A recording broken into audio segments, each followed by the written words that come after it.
Lace 'em up, let's start the show. We're digging in with Tripp. We're digging in with Tripp. We're digging in with Tripp. We're digging in with Tripp. We're digging in with Tripp today. Yeah. Oh, excellent job by the great Tim Tracy delivering our digging in tune. He always finds a way to dig in. Boy, before we get to a really exciting episode with a goaltender that absolutely delivered the goods digging in the National Hockey League, the great Tim Thomas, I want to, as we always do, encourage all of our dig-in enthusiasts to, on all of our platforms, please rate and review the podcast. Any form of the audio podcast versions or on YouTube, please tell us where we're at, how we can get better. 100% honesty is what we ask for. And please submit your questions to YouTube. And I promise you, as I will on this episode, I will answer them with a complete dig-in approach. So thank you in advance for that. And without further ado, let's dig in with the great Tim. A quick note, these COVID times, we did our very best, Tim and I, but we had some slight internet issues. But based on the true power and I think the deep impact of this episode, we wanted to still make the YouTube version available, let you see the great Tim Thomas's face. So we apologize in advance if there are some patchy moments as we try to make our internet seamless and clean. TT, I love it. My mom is off camera here. She says hello to her old friend, Tim Thomas. Hello. Hello, Mrs. Tracy. Yep. So she's all fired up. Are you over at her house right now, Ben? I stay with her here. I stay with her here in Grosse Pointe. Yeah. Okay. I didn't know if you had your own place. Like, now, I would. Well, here's the thing. You know, like I keep wondering. You know, like because I spend time in Florida, and then I have a place in Raleigh, and this is a house we grew up in, TT, and so you know, she doesn't want to be in the house alone, and so we get along great. So it's perfect for us. Yeah. It makes sense. Just the other day, you mentioned that you were over visiting your mom. So I was like, well, he must live in a separate place, you know? Oh, no. I'm like, I don't know if you ever saw the movie Failure to Launch with Matthew McConaughey, but, you know, a guy that couldn't commit at 46 lived with his parents. That's me. I didn't see the movie, but I get it. Like, hey, I can't commit to staying in any one place for very long either, right? I think that's pretty cool. Maybe. I think that's pretty cool because you get to see so many different places, partner. I love that. Oh, yeah. Yeah, they've definitely been experiences that from the Pacific Northwest and those giant trees that they have up in the Pacific Northwest to the beach in Florida to now the desert in Arizona and the mountains of Colorado. Those are the places I've experienced since I stopped playing. So, and then while I was playing, obviously, I experienced Finland, Sweden, Boston, Providence, Birmingham, Alabama, Houston, Texas, Hamilton, Ontario, you know, and then the World Championships going to Norway, Sweden. The last year that I played, I went to Belarus. We were like the first time that Westerners were let into Belarus for like 20 years.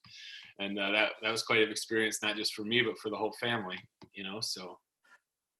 You know, it's because we'll start, but UC, they had UC's big, Jokinen's big charity golf tournament I saw was in Oulu yesterday. Okay. Looked like they were all having a good time. Yeah, so, well, they're probably celebrating because there's no snow yet. I mean, yeah, they could have snow up there. And by the way, we're recording, so you could say we've already started. Oh, it's very true. All right, let's do this. Okay. Well, this is a particularly special episode for me because I'm getting to dig in with a guy that I've known for the vast majority of my life, the great Tim Thomas, who, at least in my view, epitomizes in everything he does, digging in totally and completely. There isn't one facet of his life that he's not fully invested and always has been, and I love him for that. Tim, I ask you as I welcome you to the show, and it's on YouTube, it's great to see your face. How do you define digging in? Well, looking for understanding, looking for truth. That's one way to look at it, right? Like with all the health issues that I faced over the last few years, I had to dig in to try to find the answers. That's what's most recently on my mind. If I relate it back to my hockey career more, digging in is like finding that energy into yourself that you need to be able to perform at your highest level. If you're and when you're tired in the third period, obviously, when you get into, you could relate to digging in there, right? Or in overtime. In high school, I had a game where it went 6 overtimes, right? You had to dig in if you wanted to win. Otherwise, you were going to let up and the other team was going to win. So, I don't know if that answers the question or not, but I think it does, and enough so because I want to hear how you're doing, my brother from another mother, because you are in every sense that, and will be for the rest of my life. But with the Stanley Cup Finals going on right now, and I was just looking. I mean, I could tell Game 1 against Vancouver. I could tell that you were going to find a way to get it done. All that travel. How did you find a way in those overtime games in high school, mentally and physically, to be able to not just say it, but dig in to be on the right side of it? Each situation is obviously different. Like digging in a long overtime is just staying focused and staying with it. You mentioned that you knew we were going to get it done after Game 1 in Vancouver, but I didn't know that. I knew I was going to give it my best effort. But I think if I remember Game 1 correctly, we lost late in the game.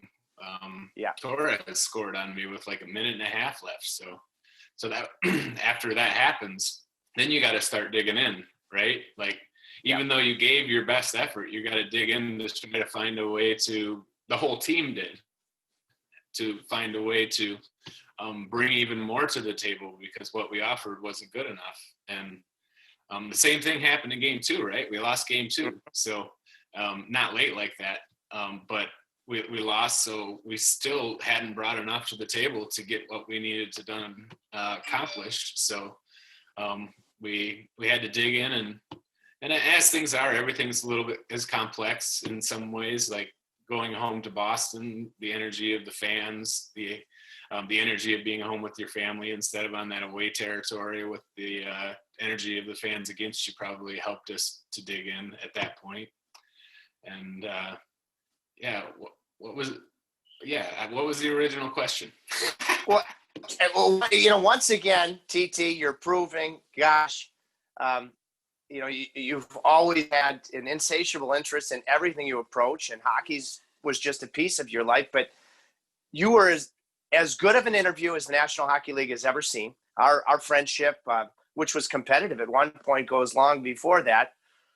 But there was no such thing as a non-stock, everything you give is 100% thoughtful. And that is why I think you've had a connection with your fan base in Boston and with the media that is I've never seen it better. And I think it's just a statement that I'd like to see you react to. But that's another facet of digging in, because nothing is not fully invested from Tim Thomas. Well, I don't know, you're asking for a response to that statement. First is maybe some people can relate to me because they think about everything. I guess I'm the type of guy who thinks about everything. And not everybody does that, but that's okay. Everybody's different, right? But I bet you a lot of people can relate with they think about everything, and so I spend a lot of time thinking about things. It's just I guess I don't know. I was gonna say it's the way I was built. I don't know if that's truer. It's more of the way I built myself, because I think we all build ourselves, from the youngest age, and unbeknownst to ourselves, we build things very good from a young age, and just kind of because we've had good guidance. Sometimes we build things that aren't so good for ourselves that we have to, at some point in our life, tear down, and then we can rebuild something better as we grow and learn. So I don't, that's about as far as I guess I can go with that one. I could just keep going, but it's not really to your answer. I don't know. I think I do understand now. When I was playing, I didn't understand why so many people related to me. And now even though it's hard to put into words, I guess I can get kind of an understanding. Just I'm open, I guess, is part of that. Not completely open. You can never be, and especially in the hockey, but still, like,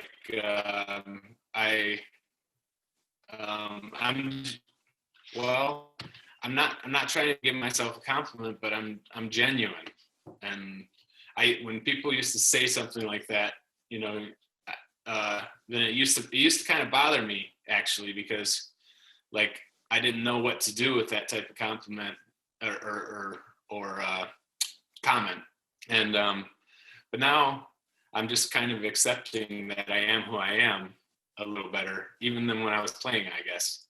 And I understand it's a quality of mine, that not, that I almost said that not everybody has, but everybody has that. Just some people can't let it out. They've been hurt in life, and so they hide themselves, or there's lots of different reasons. I remember actually, this is the Stanley Cup year, before we won the Stanley Cup. I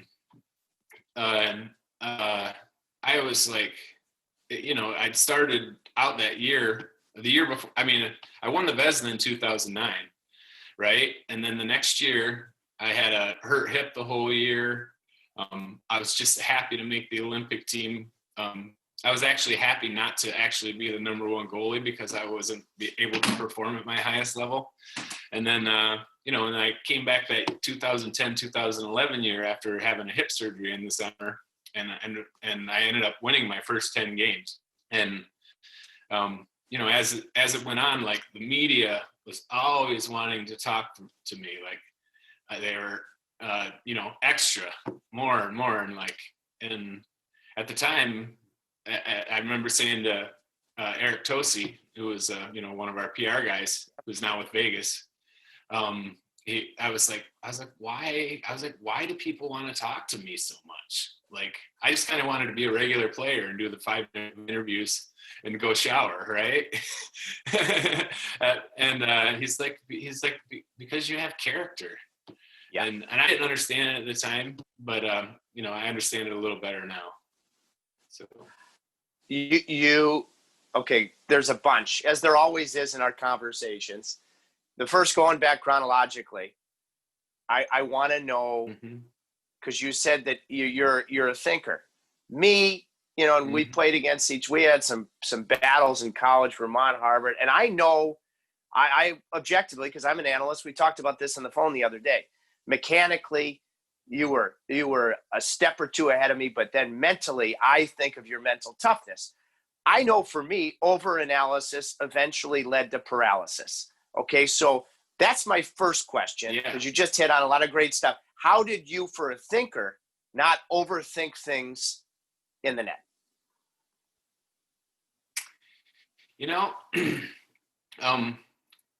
I must have developed it from playing all the different sports when I was younger or whatever.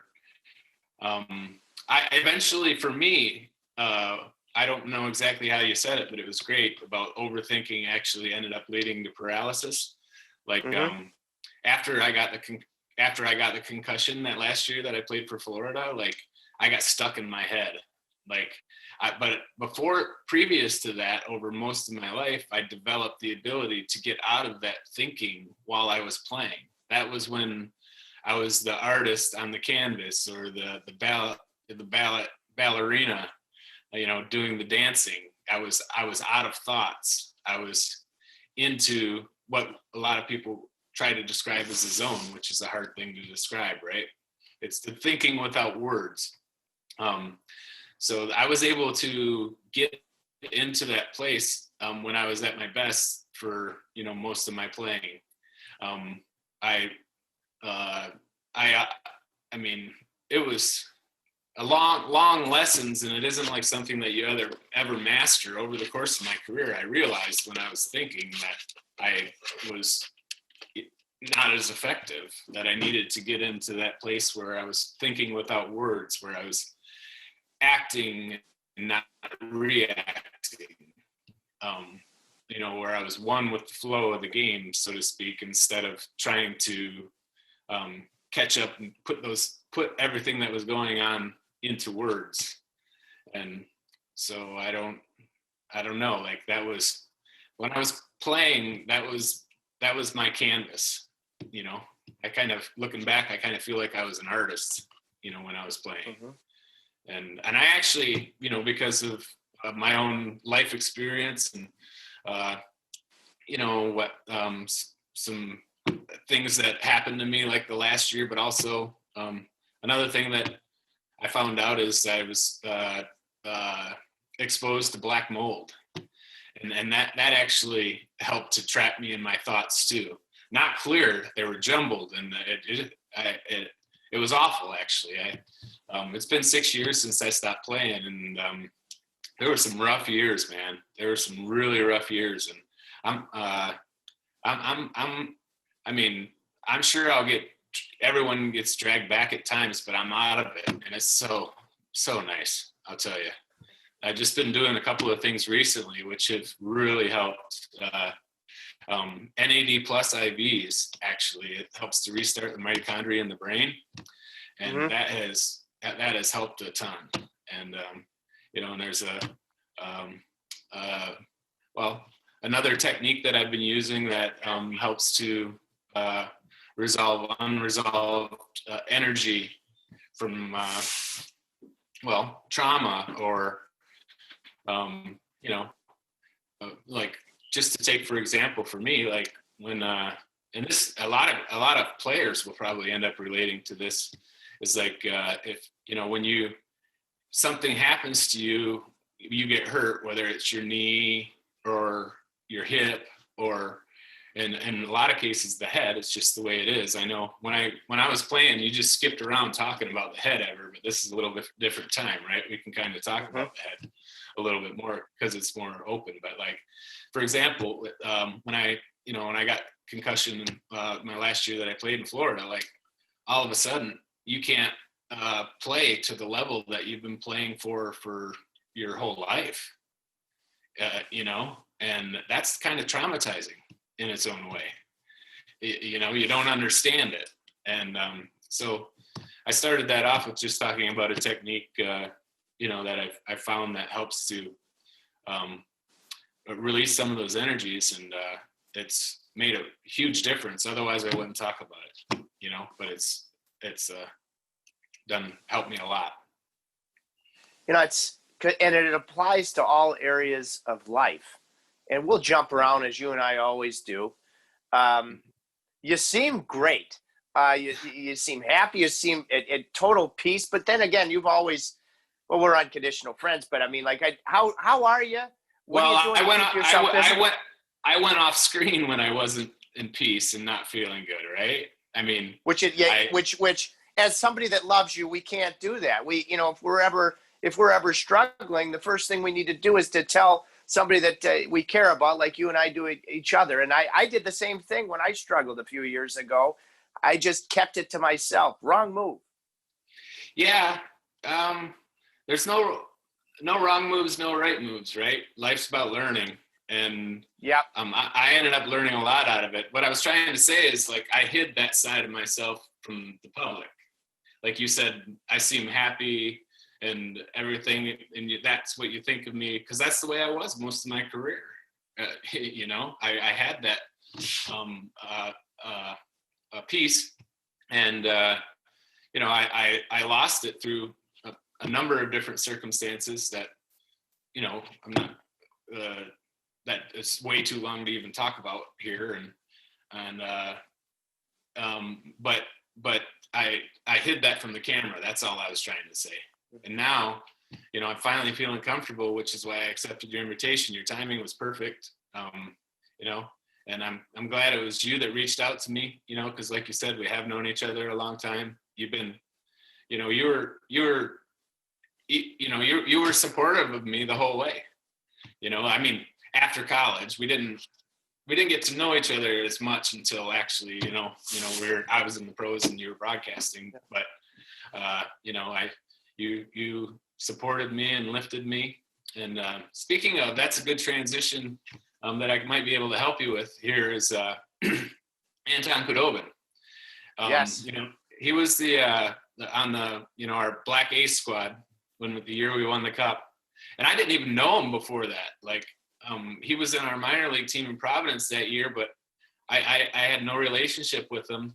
And I didn't develop the relationship till we were already in the playoffs. But man, what a great guy he was.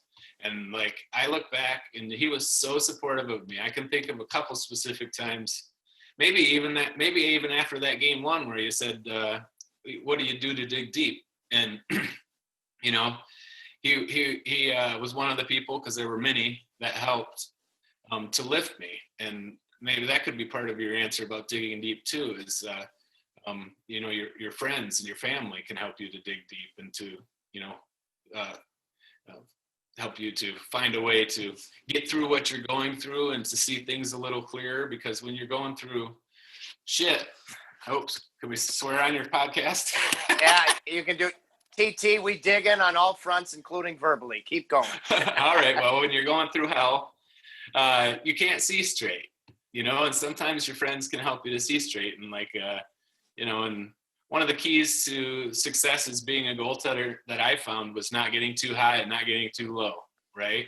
And when at those time periods, speaking specifically of Anton Khudobin, I remember a couple of time periods during that playoff run where I started to get a little too low, and he picked me back up. So it's amazing the interplay that goes on. Like, you'll never see what's actually going on completely in these Stanley Cup finals that's being played right now, right? People that aren't even on the ice are making an impact in these players' lives that helps, can help them lead them to success. That is okay. Now you and I are officially digging in. Dobie, okay, he's rolling right now. It's not a surprise to either one of us. I had the pleasure of calling his games as a Hurricane. I remember distinctly one January, he was the NHL Player of the Month. Mentally, physically, mechanically, all-inclusive. Why is what he's doing now as a Dallas Star not a surprise to you? And being in different parts of the world, why has there always, from the get-go, Tim, been a tremendous chemistry with Anton?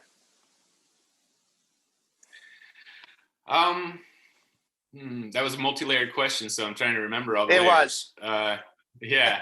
Well, I'll start with why I think we might have had some chemistry. And I was going to say I always related to Europeans and Russians really well, but hopefully I related to everybody well. But he comes from a town in Russia that's actually very similar to Flint, Michigan, where I grew up in its own way. It was a factory town that was kind of dying. The factory part of the business was dying off. If you had a job, if your family had a job in the factory, you were okay. But if you were outside of that group, you were like really low income. And that's kind of how it was in Flint, Michigan when I grew up.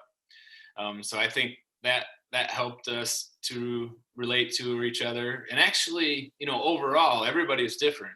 And he's his own person, but we actually have we both shared a good positive outlook on life, despite where we came from. Even if we came from, towns that were struggling, that didn't mean that we didn't have happy lives. and and that we found a way to be happy, if you want to put it that way. So I think, that's part of where the chemistry started. And then, I don't know. He's about the same size as me. He's a little bit, actually a little bit broader, I would say, than me. Well, at least a bigger head. But, I as to why he's having success, partially just because he is who he is. Like I said, I never got to play with him that much. He was on the Black Aces, and then he was up with us a little bit at the end of the next year, but we lost in the first round. So I didn't actually get to see him play on the ice all that much. And then over these past years, I haven't watched much hockey at all, just because it brought up too much. Well, there were a couple things. One is my brain was at such a level I just couldn't process the game anymore. I couldn't keep up with it. So I was like, it was overload just trying to watch a game. And then when that started to get better, it was still like, emotional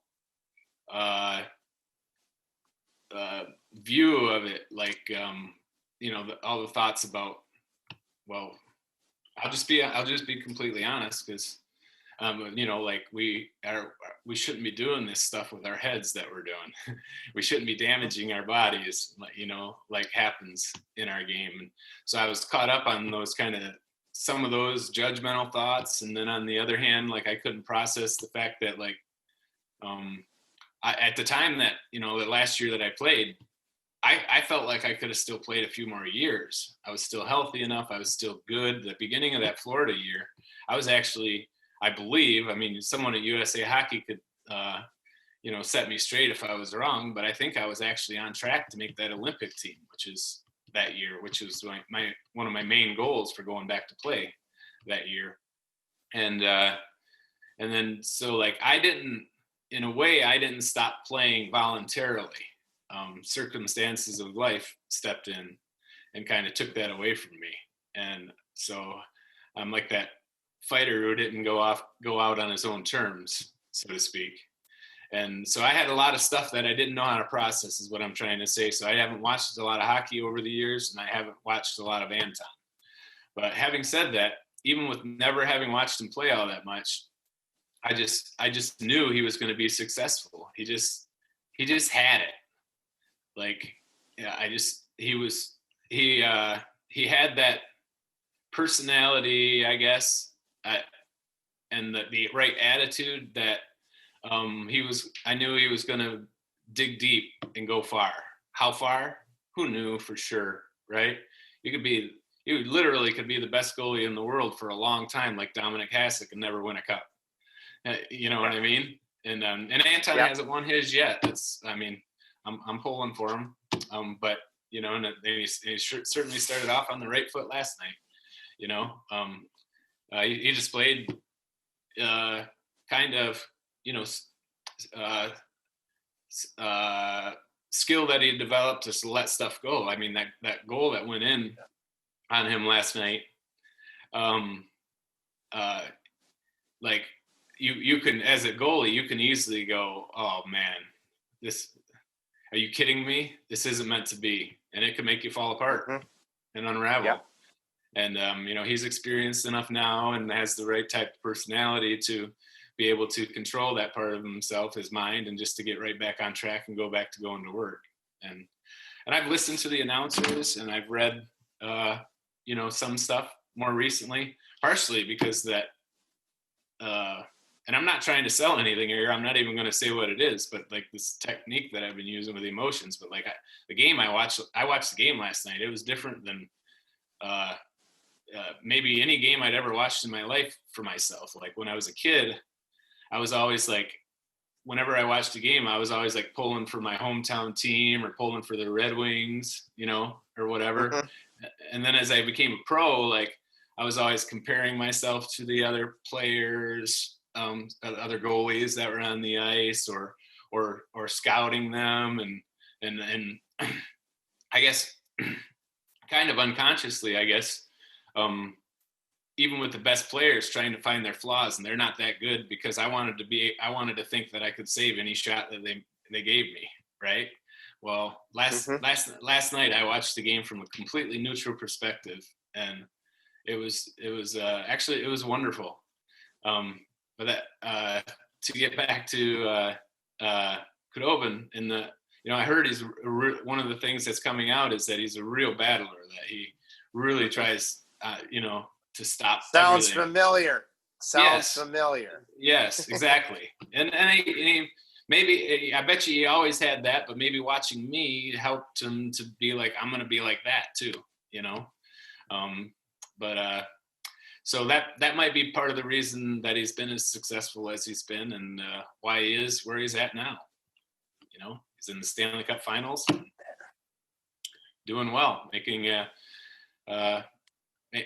real name for himself. The battler that you always were, of course, on the big stage in the National Hockey League, but in all areas of life. And you mentioned Eric Tulsi was doing a great job in Vegas, and one of your PR guys with the Boston Bruins. And he said, because you're so open, you have character. Tim, what you always did is there was no wall between you as a player and the media, and no wall between you and the fans. And all people always want that connection. And you allowed that connection to happen. So, and you said already a bunch of brilliant things. And the things that go on behind the scenes in the Stanley Cup final, you mentioned that's where you and Dobie, part of the Black Aces, hit it off. Your team going all the way back and forth across the continent, Vancouver, 3 times before you finally won on the road.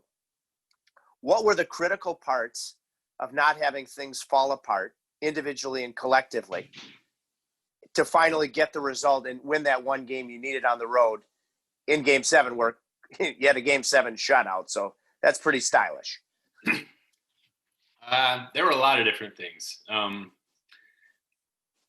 First, I'll start off with a really quick, funny story. I'm trying not to blank on names. Shane Ninety, sheriff.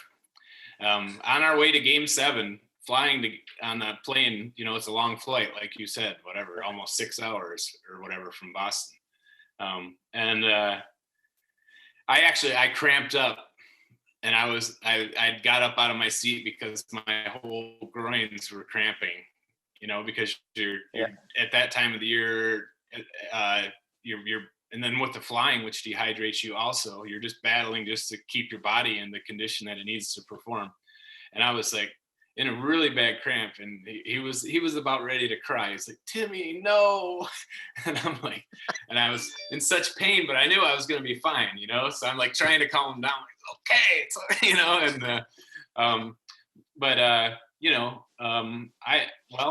I had a tool that helped me to get through that and to keep my body loose. It's called ARP Wave. I actually after Game 5 in Arizona, or excuse me, not Arizona, Vancouver, Zdeno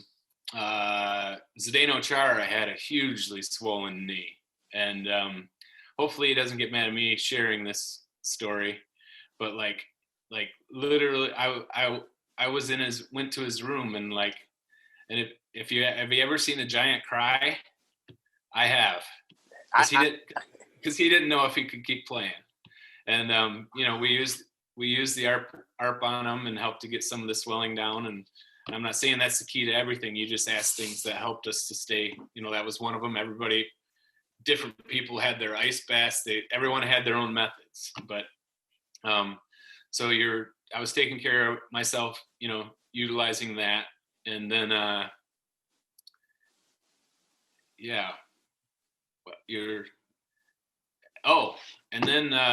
then the intangible. This is the part that I wanted to, share. And, one of the things that really gave me a huge boost, and this is kind of talking about, it kind of ties in with digging deep with the help of friends again, is after Game 5, which we lost in Vancouver, we were down 3-2 in the series. And nobody's going to give up at that level. But obviously there's a part of your mind that is like, are we going to be able to do this? Or down, and you know what I mean? And Marty St. Louis, who I just beaten in the round before, just won against, not beaten. I don't want to say that, and we had that emotional moment going through the hand line shaking and stuff. But he reached out to me, and he told me, he's like, just win game 6. He's like, then that puts all the pressure on them. Because that's the way that he won, and he's like, just win game 6 and you win game 7. And that little bit of advice and reaching out really helped me, because it brought my focus to just winning the next game, as you need to do, right? And also gave me confidence, obviously, that if we did win that game, then we could, we could still win game 7, because when you're down 3-2 in the Stanley Cup Finals, if you start to look at it like, oh, we got to win 2 games in a row, and we want, and depending on the situation, flying back and forth and everything, and winning a game in a place where you hadn't been able to win a game thus far, it can become overwhelming. And so part of the advice just brought me back to focusing on the smaller. And then, like I said, the advice on top of that was we could still do this. And so I definitely want to thank Marty for that. We're going to stick with Marty for a second, because, you and Marty, I'm going to throw Eric Perrin in there. I mean, you guys were like Freddy Krueger, A, B, and C for a bunch of our matchups. We got you one time at Vermont, but you guys always got us, you Catamounts. What do you remember about the first time? Was it on campus? And where's the first time you met you fellow Vermont legends, Marty St. Louis? It was the first day that I showed up at Vermont. I showed up late,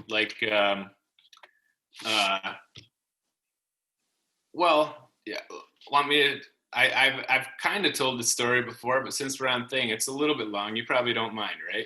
I'll tell you how I got to Vermont too. Okay. Yeah. All right. Well, let me have a little sip of coffee here. That's what I got too, so Tim. I have the energy. I'm digging into coffee. Me too. Mostly decaf, but I made the year after I graduated from college, high school. I played high school hockey up by Flint.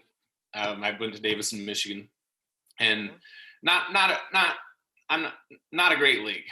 Let's just be honest. I mean, I'm just going to be honest, not to cut down anybody I played with or against, but nobody from that league had ever made it to college, even, let alone the pros. But so I ended up going to try out for a junior team, Lakeland Jets, down by Detroit. But I made the team as the third goalie.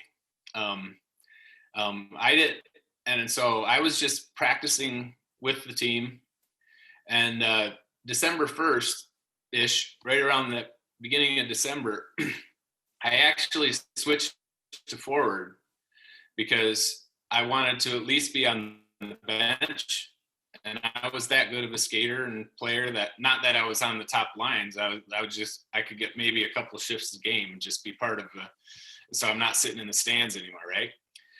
So I switched to forward, and then about the second week of December, Joe Murphy, from the Chicago Blackhawks, San Jose Sharks, Edmonton Oilers, that Joe Murphy, who's living in Ontario now, I believe.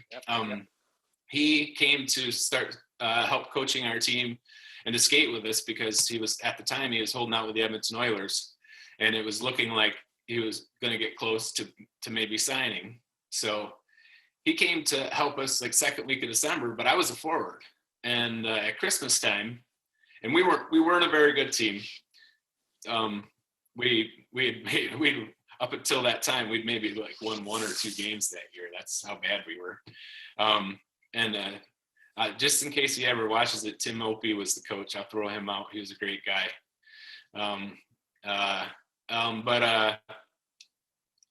So at Christmas, the first practice after Christmas break, our Alaskan goalie missed his flight, so he didn't make it to practice. And our Detroit goalie Steve Tradishow is still a friend of mine, who's a cop in Detroit now, the Detroit area.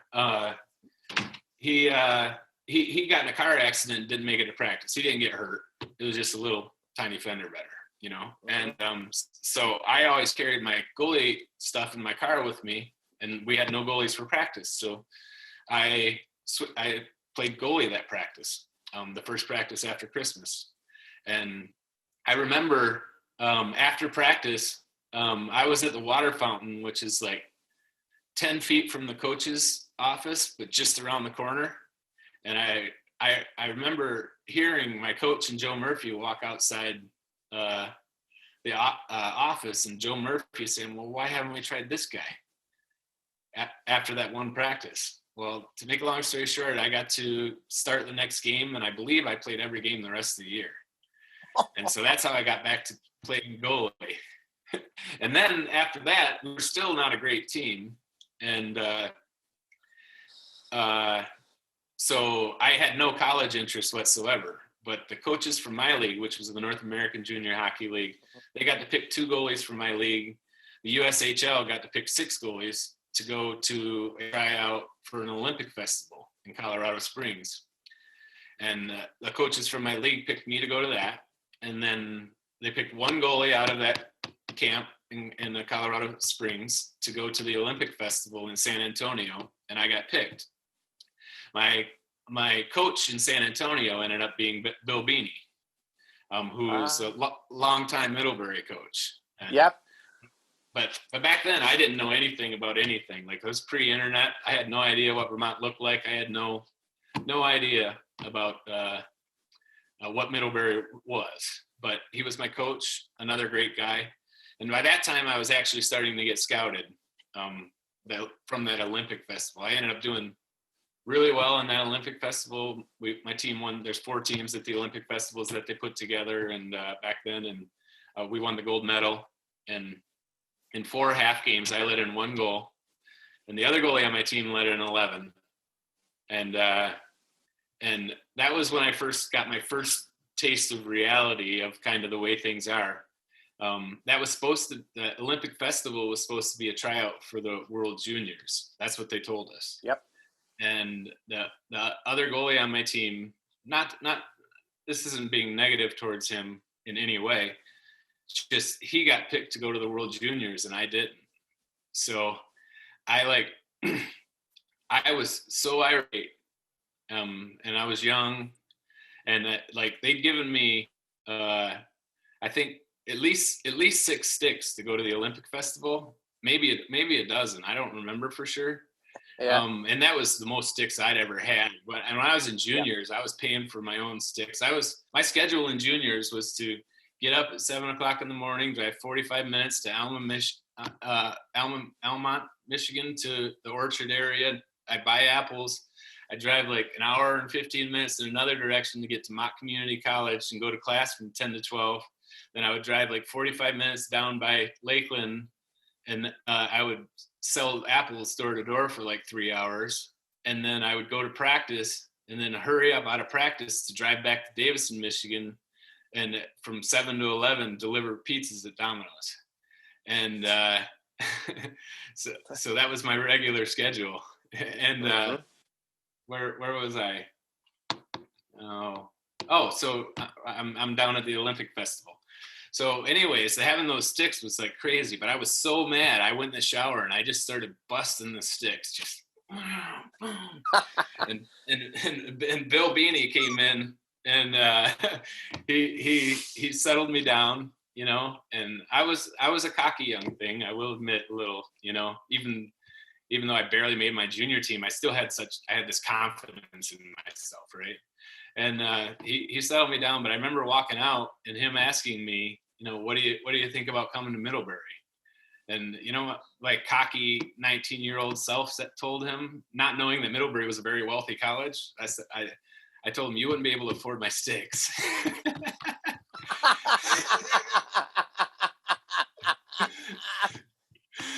So that's a good one. But anyways, I ended up out of that Olympic festival getting recruited by University of Massachusetts Lowell and Michigan Tech. And both of those options, though, Michigan Tech had Jamie Ram, who was an All-American as a junior, who was returning as a senior, and UMass Lowell had Dwayne Rollison, who was an All-American junior who was going to be returning as a senior. And both coaches were completely honest with me, told me I could either redshirt, maybe play 3 or 4 games. And I didn't know anything about the Northeast at the time, so I was actually going to choose Michigan Tech. And and all of this is happening late in the fall, or late in August, because the Olympic Festival wasn't till July, and I got recruited late and stuff. But anyhow, I ended up getting a late call from University of Vermont, which is another funny story, because I was actually supposed to go up to Michigan Tech on the next day from when I got the call from University of Vermont. I was supposed to go up and sign my commitment papers or whatever. And back then you didn't have cell phones. So like, I don't know what time of day I called home to my mom to see if anybody had called. And she told me that someone had called from University of Vermont. It was Roger Grillo. He was assistant coach when I was at University of Vermont, and another excellent person who's been just so supportive of me the whole way. So anyway, I was out that night though. I went to a rodeo with my friends. So I called Roger Grillo at 8:00 at night from a payphone at the rodeo. And I was talking to him, he starts to talk to me. He'd never talked to me before. Christian Susi had decided to leave late and turn pro. And he's like, what is in the background? And I was like, a rodeo. And I remember him just belly laughing so pure and so hard, like, So anyway, yeah. So I talked to Roger Grillo, and I had one night to make a decision. And me and my dad both, not like a vivid dream, but both had kind of dreamt that I should go east. And so I decided to choose Vermont, but I didn't, it was so late, I ended up showing up a couple of days later than everybody else. This is how we tie back into the first time I saw Marty and Eric. So I fly into Vermont. I decided to go to school there. It was actually the only place I didn't have a scholarship, but they were able to get me like the great majority of my financial aid. And I had a guarantee that I was going to get my scholarships moving forward. So it was a risk, but Vermont was the only place that told me I'd have a chance to play my freshman year. And so before I even get to Marty and Eric, I fly into Vermont, not having any clue what Vermont looked like. Back then, you literally would have had to go look in a book at the library to know what Vermont might look like, or something like that, right? And I didn't have time to do that kind of research, having been recruited so late and stuff. And so like I said, I was young and a little, I wasn't like super cocky, but just felt good about myself, as some young people do, And so I wore my my Olympic Festival jersey on that plane ride. And like I get off the plane in Vermont, and I'm like, you get off the plane and you're walking through the airport, and there was like 100 people behind these barriers, if not more. And they all start clapping, and I'm like, and I had my jersey on and it said Thomas, and I'm like, whoa, I was like, I didn't expect this at all, but I'm like, and I get like, two-thirds of the way down, and I look behind me, and the Vermont Little League team was on the same plane, and it came home from doing well at the Little League World Series. They were there for them. So I started off feeling like pretty much an idiot as soon as I got to Vermont, and I was taken straight to the dorms, and I brought everything that I had in a duffel bag that my aunt I'd gotten from the Army, from the Korean War, because my family didn't even own suitcases. We never went anywhere. Like the Vermont flight was my third flight. My first flight was to Colorado Springs. My second was to San Antonio for the Olympic Festival, and my third was Vermont. And so as soon as I got to my room, though, they were like, just grab your shorts. We're all going down to the beach, the lake, and we had like 3 bikes and 6 guys, so we were doubling up on bikes. And Marty and Eric were part of those 6 people, though. So that's the first time that I met them, and I didn't have time to even. They were like, "Let's go." So I didn't even have time to like look for appropriate shorts. So I grabbed a pair of white Umbros. I don't know if you remember that brand. Yeah, I do. Yeah. And I remember being on the back of the bike and not being able to keep my shorts up. Like the seat kept pulling my shorts down. And then I remember. Oh, little plumbers action. Absolutely. And then I remember going down to the lake and going swimming, and we go to get out to leave, and I looked down and I had just white Umbros, right? So I don't know if kids, I'm just gonna leave it at that. You get the picture. And so I felt really awkward there, and so I'd like turn my back and had to stand there for 10 minutes to dry off a little bit. I was embarrassed, and that night, we had a team get together, but I didn't really talk to Marty and Eric there. I would say really my first real where I started to get to know them was captain's practices, which started shortly thereafter. I can't remember how many days after that, but when I like saw them on the ice, I'd heard talk about the guys, but they lived in a different dorm, or and they were so small, but they were good. I can't tell you that I could tell right away that they were going to be who they were. I didn't know that much, but then our just relationships developed at the rink more than it did anywhere else, and so I don't really remember too many first impressions. I do remember. After that, looking back, I can remember many times just watching their wondery from back in my net, right? Watching their magic and their beauty, so to speak. And so we all, as can happen in college anyways, we were the same class. We got to be very tight. I actually had the opportunity to sign after my junior year, and one of the main reasons that I decided to go back was because I wanted to finish it out with those guys. My junior year, we lost in the Final Four. Our hopes and aspirations were to do even better than that. But senior year, it didn't happen. But we still had a good senior year and a great time to develop our relationships even further. And so, but speaking of, I definitely was a battler in practice back then. You can take things too far. Like it ended up working out for me in my career, but I mean, I put way too much energy.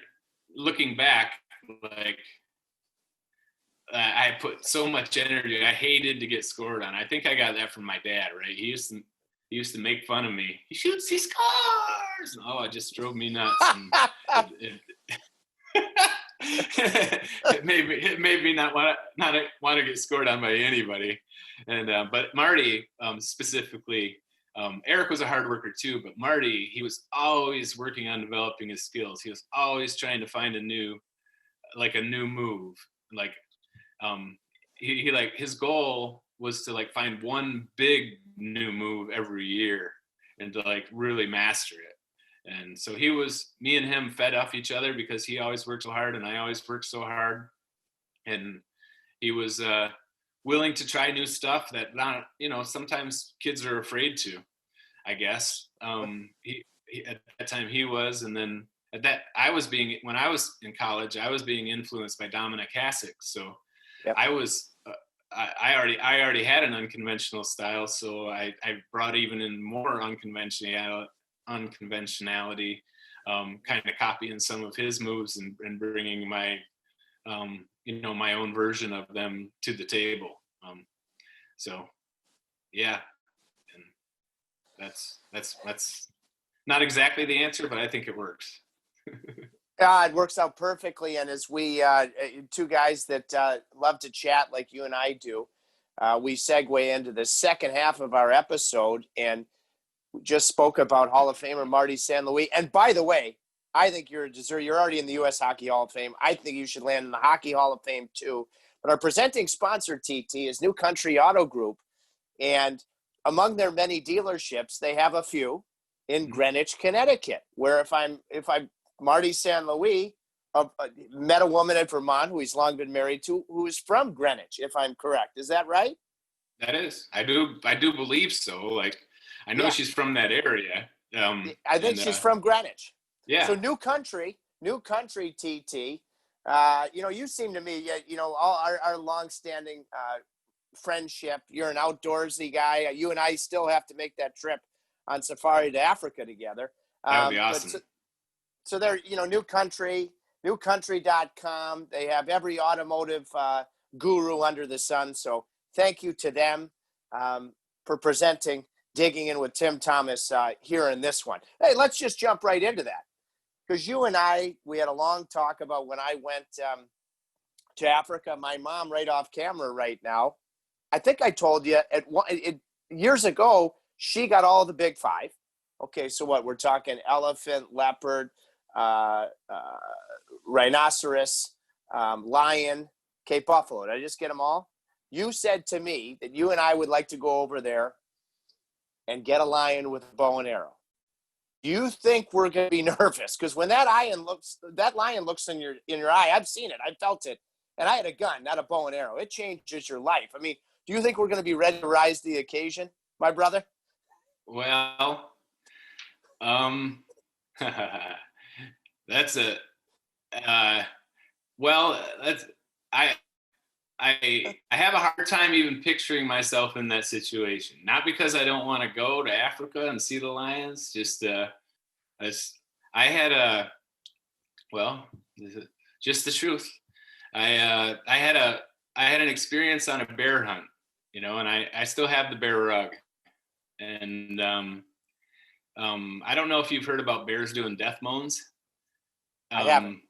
But they do. Like sometimes, especially when you shoot with a bow and arrow, even if you get them with a perfectly clean shot, so I was up way in northern Manitoba, like as far as you can drive, and then 6 hours down a dirt road, and then 70 kilometers flight, right? And I shot this wonderful bear, and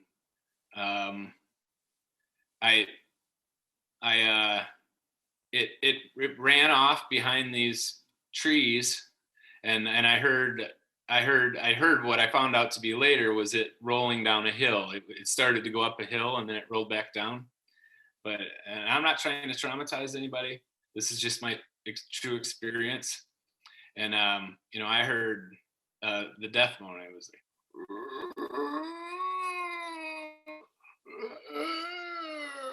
that's the best impression at the moment. And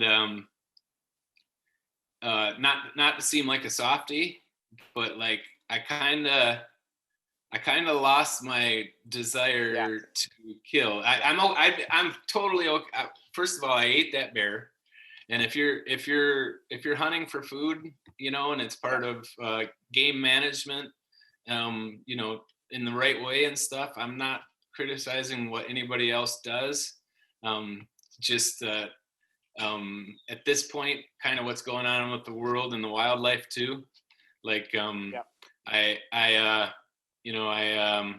can't really picture myself shooting a lion. I had an experience after that too. The guide, we were on the boat. It ended up being only two of us to get this like 400+ pound bear into the boat. And that was hard between the two of us, but we got it back, and I was riding back, and he'd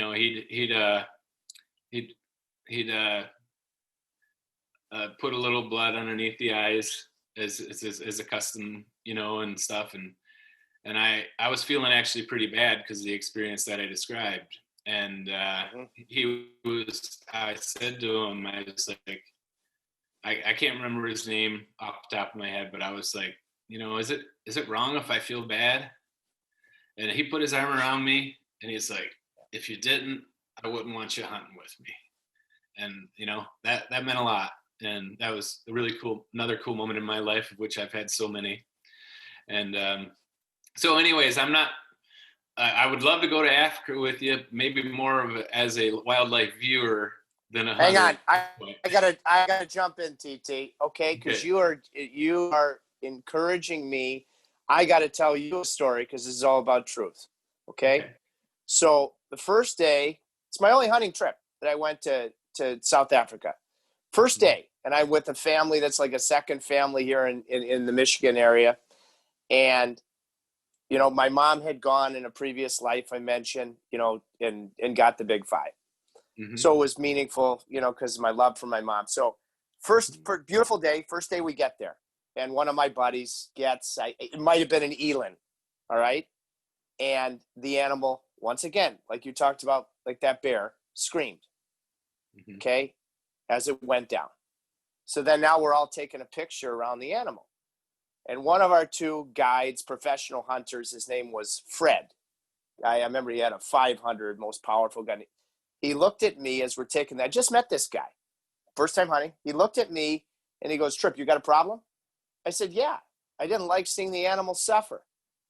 And determine whether or not this is going to get beeped in post-production. But he looks at me with his South African accent. And he goes, Tripp, Africa is no place for pussies. And I'm like, whoa, this isn't Kansas anymore. Because, the fact that I was with people that are like second family through and through. And I will say, no part of any animal that we got was wasted. We ate every bit of it. Mm-hmm. The guides, the hunters were extremely selective. You never shot an animal in a herd. They always recognized it had to be a certain size and was older. However you come down on all of this, I will say that, and you touched upon this too, that hunters, I think, the vast majority, based on my limited experience, are some of the most thoughtful when it comes to animal rights and appreciating every animal on the planet, are some of the most appreciative people on planet Earth. That was my one experience in my trip to Africa. And they become that way through experience, right? Through experiencing the suffering that an animal can go through, but then going through the mental thought process of this has been a part of life. This is the way life is. Life is off of other life. It is what it is. And, if we didn't live in the day and age that we do, I would have to get over that experience and I'd have to be out there looking for another bear to feed my family. But right, the case, for me. And, but yeah, you definitely learn some life lessons from hunting. I think that's part of why people enjoy it, even if it's tough. But that's why people love sports and the lessons you learn, but some of those lessons are tough, man. What did, and I want you to, the friends that we are, feel comfortable if you want to go there or not. So you win the Stanley Cup. And by the way, Game 7, I was with actually one of those guys I went to Africa with at a restaurant called Chicago Cut in Chicago, obviously. And I saw you make a save. It might have been your first save. You got a shutout. I said, there is nothing that's beaten TT tonight. I turned to my 2 buddies and said, there ain't nothing beating it. All right. Then I texted you. I knew how busy you were going to be. You lift the cup, you win the Conn Smythe. So proud of you. So happy for you. What was it like going from, you have to scratch and claw your whole way to the National Hockey League in Europe, all different leagues in the United States. And then you couldn't go anywhere in Boston because you were so beloved by the fans long before you brought the city a championship, because you're just an every man's man. What was that like that all of a sudden Tim Thomas, everybody recognized him in every place?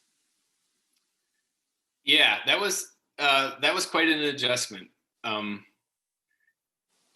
thought you were going to ask me what it was like to win the Stanley Cup after all of that, actually. Well, you go there And, first. You take this wherever you want to go. Yeah, which is fine. No. I mean, I was just, I actually, I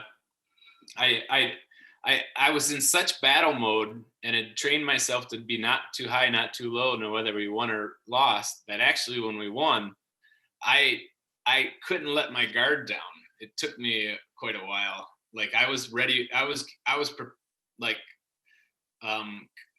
Through my own conditioning, preparing for the next game, so it wasn't like, there was no, like, I didn't get the, like, oh, it's over, we did it. Yeah. I never got that. Right. And then afterwards we were so busy, like we ended up getting rushed out of Vancouver because of the riots. Then we flew all night home. And then, the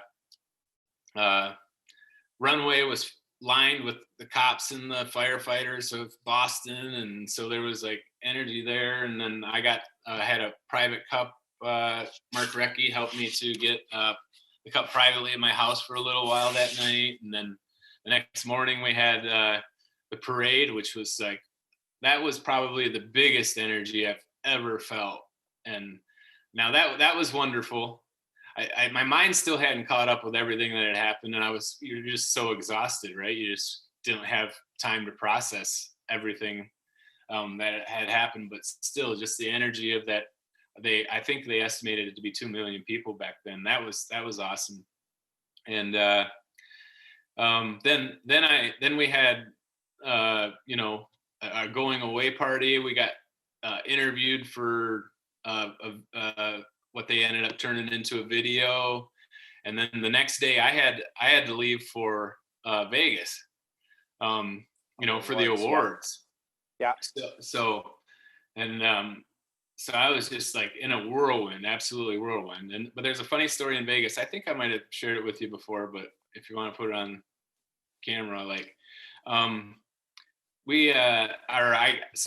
get to Vegas. I was exhausted. I got a little bit of sleep, but the next day, like, you go out the doors of the casino and you go into this red carpet area that's like gated off, and it's more fans wanting to sign more autographs and these people. And I saw like a guy, my ex-uncle, because he'd been married to my aunt, who was like a church softball team that we won a league when I was 19 or whatever. And so my mind's just spinning and I'm on the red carpet and I'm like, I'd already stopped at a couple different of the media stops and got interviewed. And I'm like 2/3 of the way down and this guy comes over to me, he's about my age, but like only people allowed on the red carpet itself were either like PR guys, of course, were allowed to guide their player, but it was media, celebrities, or hockey players. So this guy's coming over towards me and I'm like trying to judge, okay, is this a hockey player, a media, or a celebrity? Like I hardly ever watch TV, and when you ask me if I ever watched that movie, no, because I certainly couldn't even keep up with the movie over the past few years. Actually, that's just the truth of the matter. But even before that, I just was too busy thinking or researching something. And I rarely turned on the TV in the hotel room my whole career, for example. And so this guy's coming and I'm like, and then as far as hockey players go, when this guy's walking towards me, I'm like, I believe it or not, even back then when I was playing, I didn't know what all the hockey players looked like without their helmets on because I never watched TV to see the pictures. Like, I could have at that time, I could have told you exactly what type of stick he uses, how he tapes his stick, what color the tape was, what color his laces were. But that was my focus, right? Down by the puck for the most part.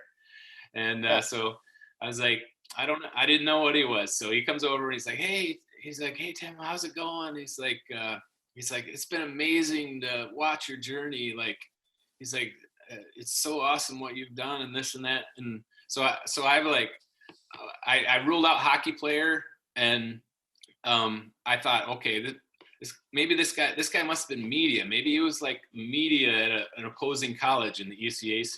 That was my thought. And but I didn't say anything, so I just let him say it. I was like, thank you, you know. And so he paused, and he's like, you don't remember me, do you? And I was like, no. And he's like, it's Tex. As soon as he said it's Tex, there was this guy who lived 2 doors down from me my freshman year, and we hung out, like, not all the time, but quite a bit. And like, actually, you could say I saved his life once, because he got a cut on his arm, and like the infected red spider web was like up by his bicep. And I learned in class that if that infection gets to your heart, you're done, right? So I made him go to the hospital. Well, anyways, he played guitar all the time, you know. So that's part of why we hung out. And hold on, I gotta shut this off.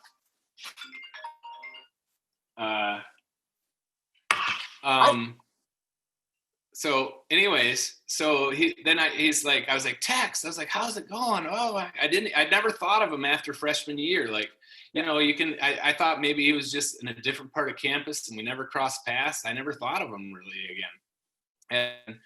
And so I talked a little bit like, how's he doing? This and that. Oh, great. You know, this and that. It was just, you know, minor stuff. And then he pauses again, and he's like, you don't know who I am now, do you? And I was like, no. And he's like, I'm Dirk Bentley. He was playing at the awards that night. He left college after freshman year and went through the minors in Nashville. So we like had mirror in different, you know, he was in music and I was in hockey, but we worked our way up, you know, the long way. And he obviously became a big star, and he's still a big star, right? He didn't. So that was pretty amazing. And so I talked to him a little bit, and you know, as best I could, because I was so tired and I could hardly form a sentence. And so to come full circle though, back to you know, your question, like it was actually really difficult for me. I was already a star in Boston, so to speak, but like, you know, I was at the time I'd been a star in like the pre-iPhone era.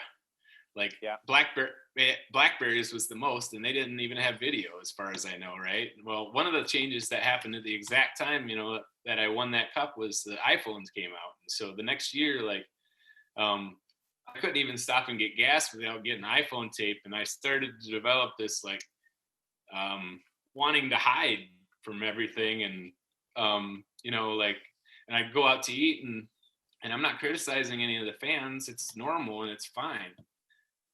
But like I was signing autographs, and I was never able to be present with my family. And so then I ended up developing, you know, that feeling that a lot of actually the superstar athletes do, is they like want to hide all the time. And whereas I never was like that before that time period. Like you said, I was connected, so to speak. I was the regular guy that I think that a lot of people could relate to. And then so like becoming a superstar in its own way was a type of traumatization. And I'm not calling it negative. It just is what it is. It was just something that, you know, I had a hard time dealing with, and it made me want to like, you know, I go get away for a while and just you know, recover. And probably everything in life is complex, Tripp. Probably part of the reason I couldn't process a lot of that is I've since found out that, like, I told the story about going to Vegas for the awards, but right after that, I went to a house that I'd bought in Colorado in late August of the year before I won the cup. So I never actually spent any time there then. And that ended up having black mold, I now know. Yep. And it was the beginning of the root of a lot of my problems that I've had over the last 6 years. There's actually a connection, believe it or not, they're finding a connection between mold exposure and the people that have a hard time recovering from concussions. A neurologist out of Atlanta informed me of that, and helped to fill in a lot of the holes in my story. He's worked with NFL players, and he's noticed the association that the ones that are having a hard time recovering are ones that have mold in their environment. So they have to clean up their environment and such. And I actually, I've moved a few times since that house, but I even my house where I live now, I had some mold issues once I found out what was going on that I had to clear up. And that's part of the reason I've gotten so much better in the past 8 months, even since the awards in December. I didn't find out till January about the mold, and I've also, been able to get the mold toxins out of my body. Huge, right? How can you recover if you still got those in you? And so I think that also led to a kind of a different mindset when I went back after I won the Stanley Cup season. Like before that, like I was really connecting with everybody, and I just loved it. That year I won the cup was probably the funnest year I'd ever had in my career. And I had a lot of fun ones and a lot of good ones in a lot of different countries. I was really, I went into that year really appreciative of being able to play at the level that I was playing, because I'd had that 2009 Vezina year. Then I had the 2010 struggle year that was just complete pain and just not being able to play up to my level, to going into that 2010-2011 season, just like happy that I was able to play to the level that I'd worked myself up to over decades of practice, right? And so that was my attitude, and I carried through that whole year. And then to go from that to perhaps spending so much energy to win that cup, because it takes something out of you. Ask anybody, and especially the way I did it with 3 Game 7s, and on a team that depended on me heavily, where I had a lot of shots. So it's just pure work, right? So that to then the black mold, and then to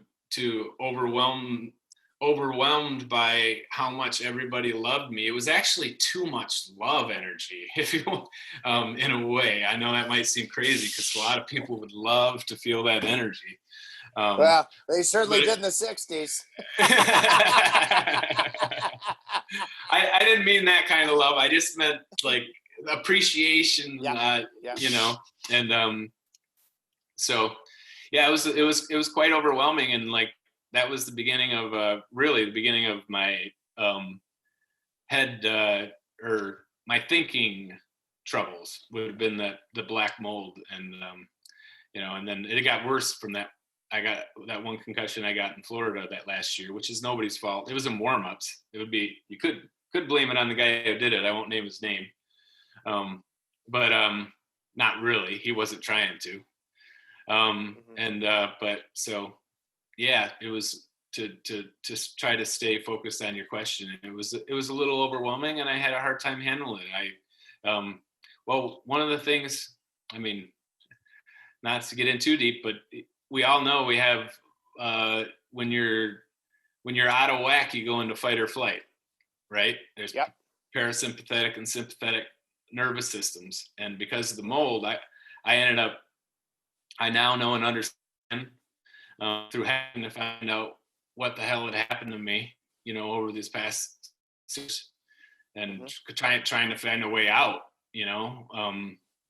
back to life. I mean, but I was also very much in fight or flight, so, and with all that pressure from the fans, like a lot of, there was no fight, right? They were just loving me, but the flight kicked in. I just wanted to go out in the woods for a while, which I ultimately ended up doing. I spent a lot of time by myself in the woods, Well, I remember a Saturday afternoon game. The Hurricanes were playing in Boston, and the Hurricanes, we were staying after the game. So I wanted to go to it was a restaurant in the Liberty Hotel there. And I said, TT, can you get me in? It was a hot spot. And then you, of course, as you did. And I said, you want to come? And you said, no, Tripp, I got to get away for a couple of days. I'm going to go up to Maine and do some ice fishing. And, and I get that. I totally get that. I mean, I said, this is really interesting for me because, I always say, and maybe this is an inadequacy in me. I'd love to be Bono or Bob Seger for a couple of weeks, but then I think, I'd like to have my privacy back. And I just, knowing you, admiring you, because you don't have, I don't know if any of us actually can in earnest locate humility, but you're pretty darn as close to anybody I've ever known that's close. So you don't need that fanfare. You don't need that, adulation. Your connection with Boston fans, hockey fans was always, and again, it's been mentioned throughout this episode, was because you're real. You're 100% genuine. You're to thine own self be true. So I would love to ask you, because bearing that in mind, and I can tell you as a friend, you're loyal. You're 100% honest. You are true to yourself. So then when you made a thoughtful decision, which, I supported at the time, I support now. It was don't go there if you don't want to, but it was apolitical. And then good. For someone like you, how difficult was that? You made a thoughtful decision, and then we recognize that it's even become infinitely more so. It is such a divisive political world. And once we venture into that, it had to make that fight or flight even tougher, TT. Yeah, that's a deep one. But I was actually thinking of that before you asked, as far as, because that tied into, the next year too. That was like, I went, won the Stanley Cup. And then the first 5 months of the season, it was just overwhelming, love completely from the media and the fans. Right. And such. And I decided not to go to that White House event, which nowadays would be considered nothing, right? Mm-hmm. Everybody's letting their views be known on everything, but back then it'd be a pimple on an elephant's ass right now. It'd be nothing. Yeah, I agree. Yeah. But back then it was different. And, by the way, like I won't get into it, but I was trying to point out kind of a little bit of what we're heading into now in reality, right? Especially, from many different angles, from how much money we were printing that can't go on forever, and to all other things. My statement said the federal government is growing out of control, right? And but that's not, even today, that's not from a political side, because I believe both Republicans and Democrats are responsible, right? That's what I tried to get across in my statement. And if you want to use the word traumatizing, that was a traumatizing experience. It was multi-leveled though. Like, for one thing, first you had what really happened, and this obviously didn't come from you, but the media switched on me. The media, I didn't on the street. That energy didn't really change. If anything, after that, I had military people coming up to me, police coming up to me, saying, "Thank you for saying what you said, for saying what we can't say." So they were, everybody. I never had one person personally challenge me on my decision not to go or what I said. Like, that never happened, other than the media. And but that media plays a big role in the life of a professional hockey player, and it ended up causing a little bit of division with my team. Not from, like, everybody on that team respected me and it was fine with me not doing it. Just like, they just wanted to get out of the line of fire. They just wanted to stay out of the line of fire, so they separated themselves from me a little bit. You know what I mean? Mm-hmm. And so there was that level, and then the only, and then back then was when, online social media was really just getting started and growing. So unfortunately for myself, I started to read too many of the negative stuff that was going online. So it was like a tale of two worlds. My personal experience outside the internet and the media talks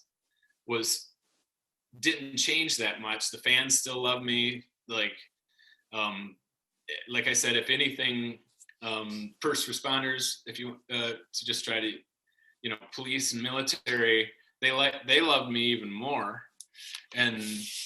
But then I had, the online people from all over, and then the media created a different type of energy. And then, so that was another energy to deal with that I didn't know how to mentally process and, how to really handle.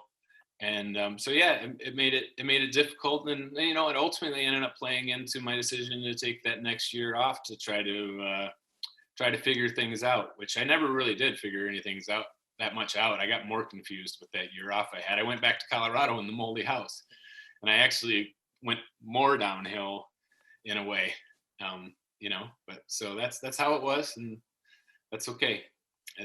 That's life. That's life. You've and getting back to part of my original question, just based on your conviction and the fact you're always, in terms, you are as steady as the day is long as a friend, and that's all you can ask for people you consider to be true friends. Is anybody can get through the good times. You want someone that's going to be unconditional, because I know, at least from my standpoint, I make mistakes. I want you can fill the fingers of one hand, unconditional friends. Then I have lived an enriched life, and I consider you to be one. I'm bouncing around, but based upon that, because of where we came from, my dad, for those listening and watching, sponsored hockey in the Detroit area. He was a big fan of yours from a very, very young age. He passed away almost 2 years ago. He was so proud of you. And your dad was fortunate enough to be with you when you were inducted in the United States Hockey Hall of Fame. I hope the Hockey Hall of Fame follows. He wasn't there. He wasn't able to make it. He wanted to. He listened, tell me, from home, but yeah. But anyways, tell me about his influence. Yeah, tell me about his influence. Well, I mean, he definitely supported me the whole way along, right? Like he was that dad that was at every practice, every game. If anything, I resented that at some points in my life, right? Because it put pressure on me. And he was, he was actually a pressure person, like, at least on me when it came to sports. It could win a game 3-1, and a lot of times his comment could be like, "What'd you let that one in for?" And but it was a joke. It was just who he was and his background. It was definitely nothing negative. There was no evil. There was no evil in it. It was just it can be difficult to as a kid sometimes. And but he loved me. He behind everything, he had unconditional love the whole way through, and that was the most important. And he was so happy that I was getting inducted to the U.S. Hockey Hall of Fame. Way happier than I was at the time, because I was actually, we're only talking 10 months ago now, I guess, but like I didn't want to go. I went for my daughter and for my wife and for my dad. Like I didn't go because of me, because I still at that time was in a hurt box, to use a hockey terminology, and. So, but I'm glad I did that. There's for sure, and I'm glad I made them happy, and I got, one last chance to make my dad proud. Right? That's when I look back, I'm so happy that I got to make so many people proud. Your dad. You mentioned that your dad was proud of me, and that's great. Like my grandpas were proud of me. I still got one grandpa alive in Michigan. But I had one grandfather who lived way up north in Michigan, and like cold winters, and like for 9 years or 8 years of those cold winters, he was able to watch me play all winter long. Right, it gave him something to do, and I just brought my whole family so much pride. And that, I'll be honest, just since just opening up, like over these past few years, it was difficult for me, because like I actually felt like I was making them.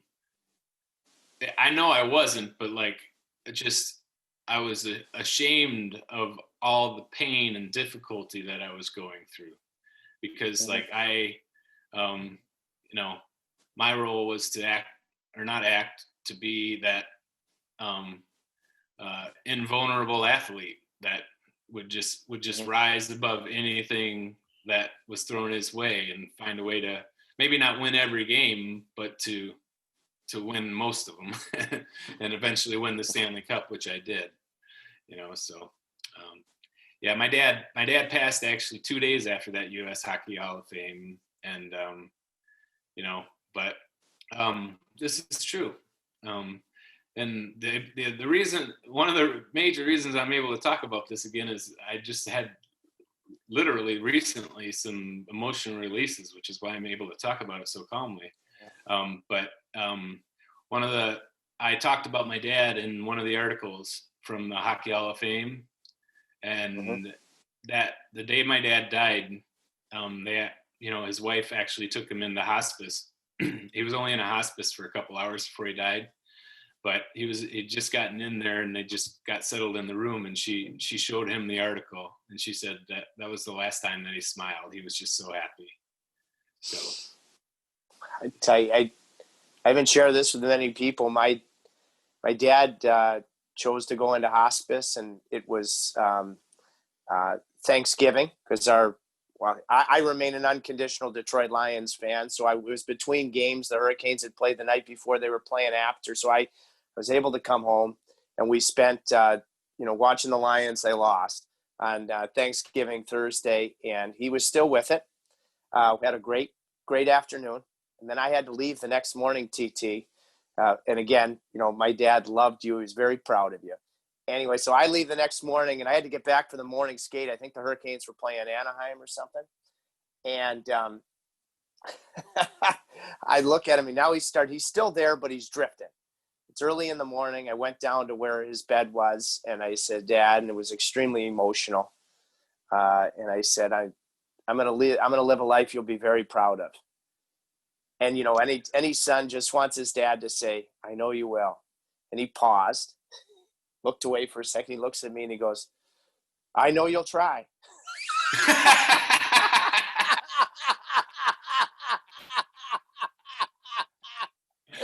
and anybody that knew him, and you did, I mean, what a classic response. So, I mean, I'm off the hook for anything, as long as I'm trying.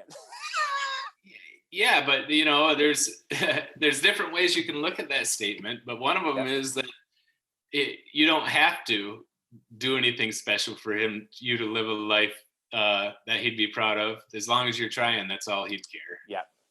Yeah. It was. I'm so grateful. It's a gift that is infinitely greater than any gift I could ever hope for. To have been able to experience a moment like that with him. Talked about the last time your dad smiled. Can I ask you about, we talked about this a couple of days ago, talking about making someone smile. I'll let you go in a few minutes, partner, but it's you're a U.S. Hockey Hall of Famer.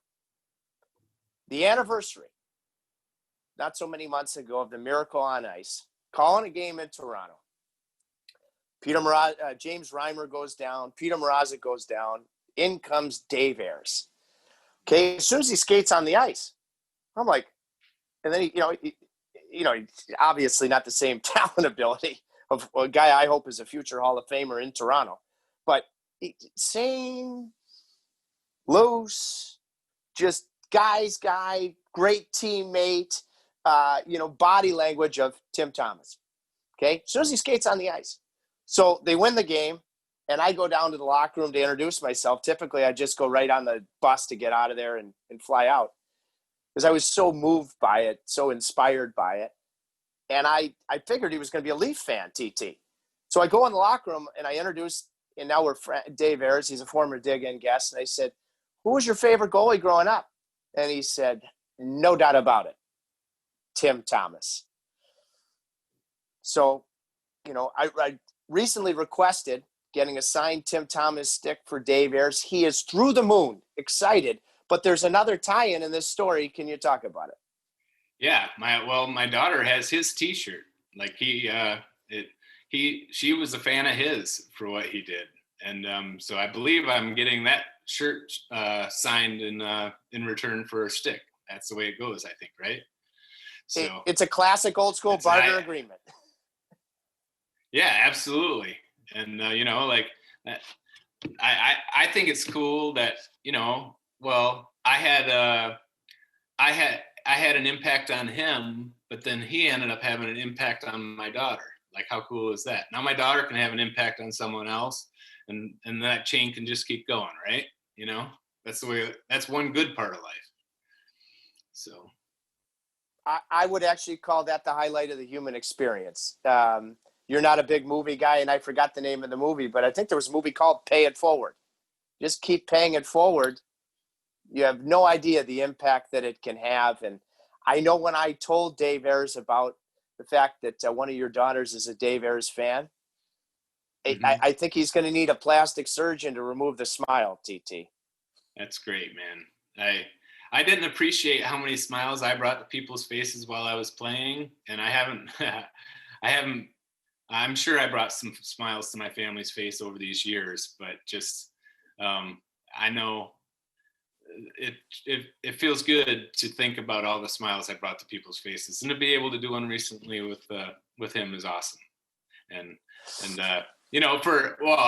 like I said, in return, he brought a smile to my daughter's face once she found out what was going on, and it's just good.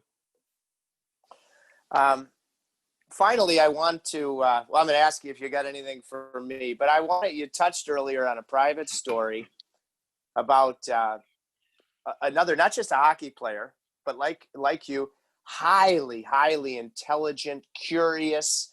Hockey's just a small part of the story of who you are, and that is the great future Hall of Famer Zdeno Chara. And when you went to his room and he had the bad knee in the finals, and you said, have you ever seen a giant cry? Thank you for sharing that. But I want to ask you, because in the Hurricanes organization, TT, for many years, my closest friend is Rod Brindamore.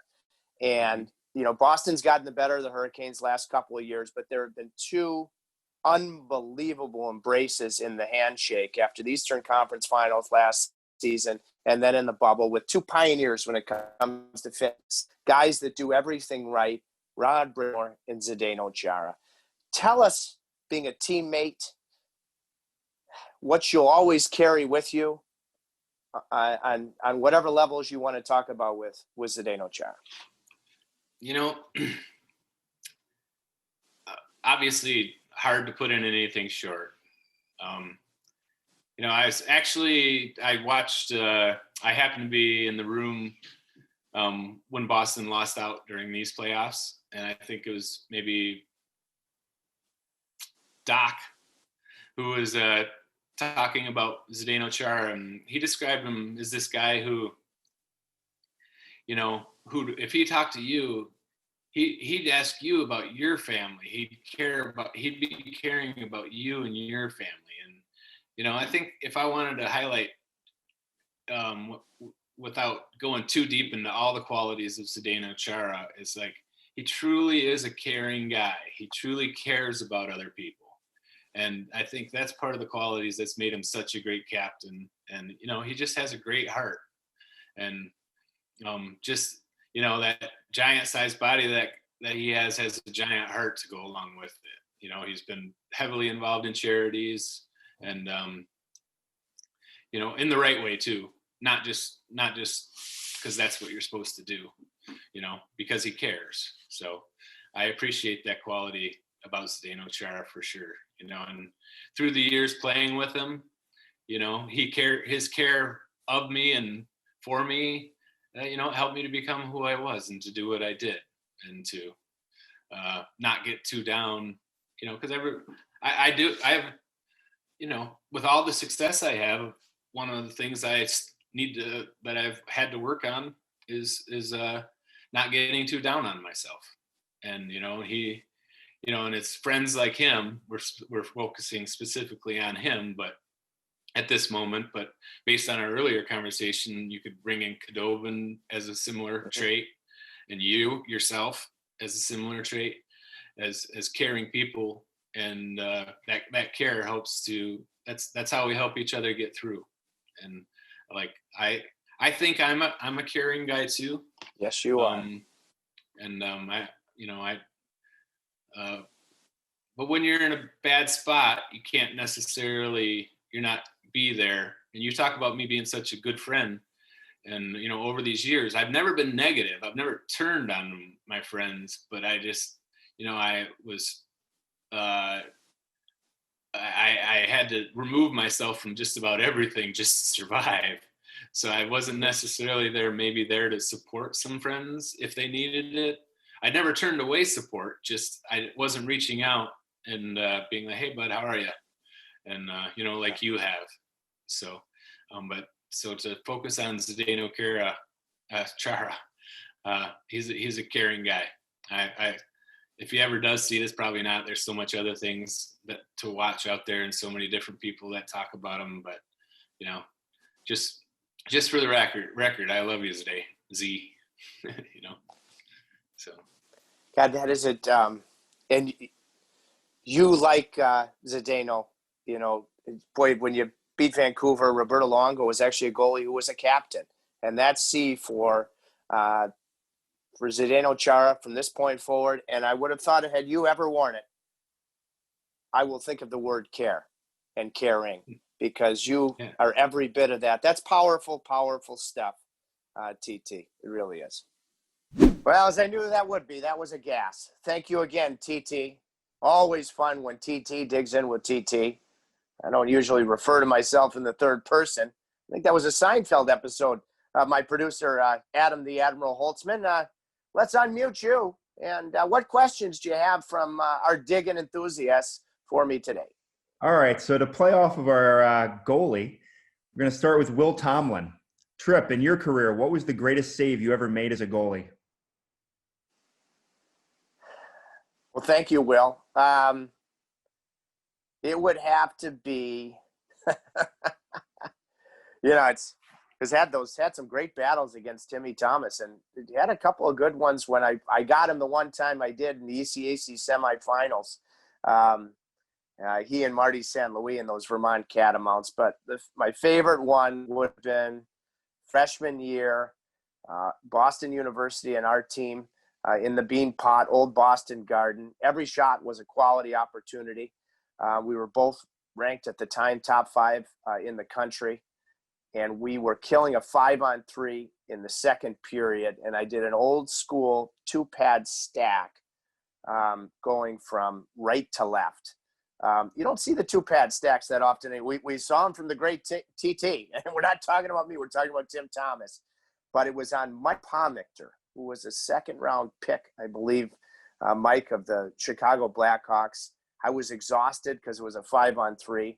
Sadly, I didn't get to enjoy that save because David Sacco, I think was BU's captain, beat me high glove. Who didn't on a one-timer on the umbrella about 25 seconds later. But I want to say that save may have been on the sports section of the Boston Herald, 2-pad stack in that eventual win in the Bean Pot. So that was my favorite one. Will, that's a great question. Admiral? Changing up a little bit, Claiborne Williams wants to know, if you could cook one meal for your future wife, what would it be?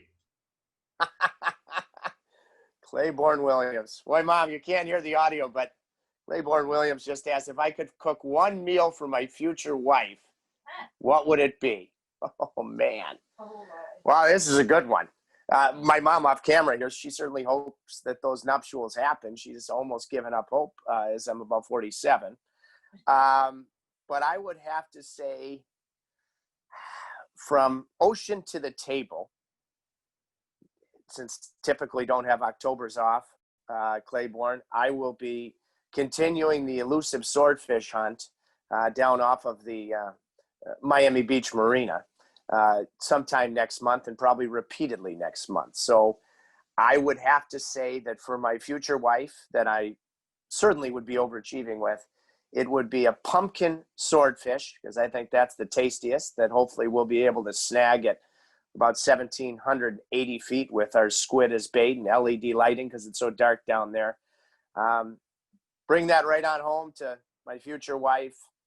I like it blackened, even though sometimes for our YouTube viewers, when you get it blackened, you get some bugs in the grill. I'd have to have her check me on that.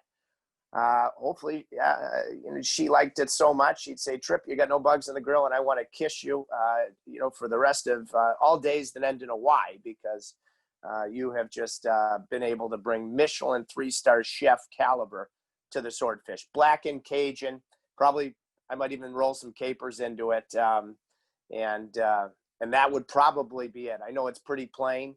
It's well documented that my college girlfriend came to this very house at one point, and I impersonated making gnocchi from scratch for her, but then came clean when she thought I was Brad Pitt as we sat down at the table. But I think because I want that swordfish so badly, and I would certainly love to meet the woman of my dreams even infinitely more badly, that it would be ocean to table, the elusive swordfish. Great question, Claiborne.